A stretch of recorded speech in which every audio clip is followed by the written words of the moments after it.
to me, it's quite common. A quote by the author, like Neil Gaiman, where he says that he writes to find out how he feels about things.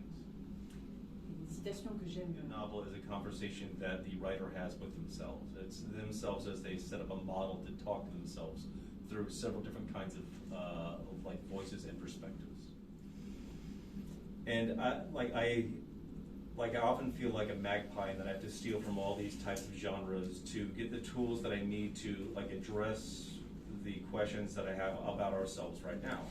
I feel like a lot of things that are fantasy set things in the past in a way of life that's not like our own whatsoever. Non, mais normal, c'est deux cycles différents. Mais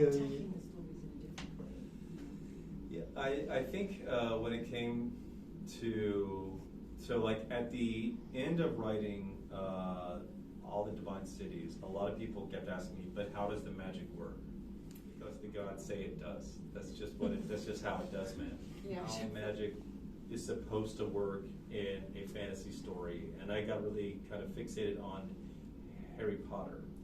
Like, it's very popular, it's wildly popular. So what is it doing that works? And I thought about how, like, in Harry Potter, you have to take a wand that has a piece of a dead animal in it, and you gotta stand just so and focus on an emotion and say something in Latin.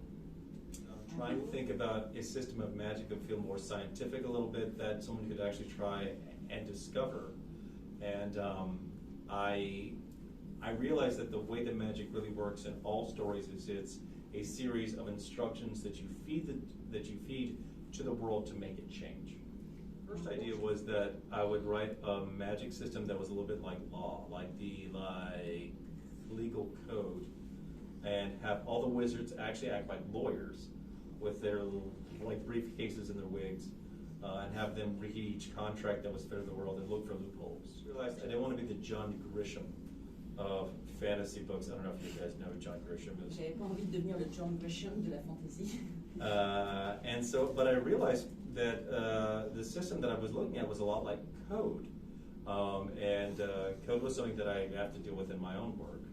The technology and the magic, and if I could make the magic talk and like explain itself to her, it would be a lot more fun. It would be just like funny, and that lent itself to feeling a little bit lighter. One inspiration for this was actually the works of like all the Discworld books by Terry Pratchett.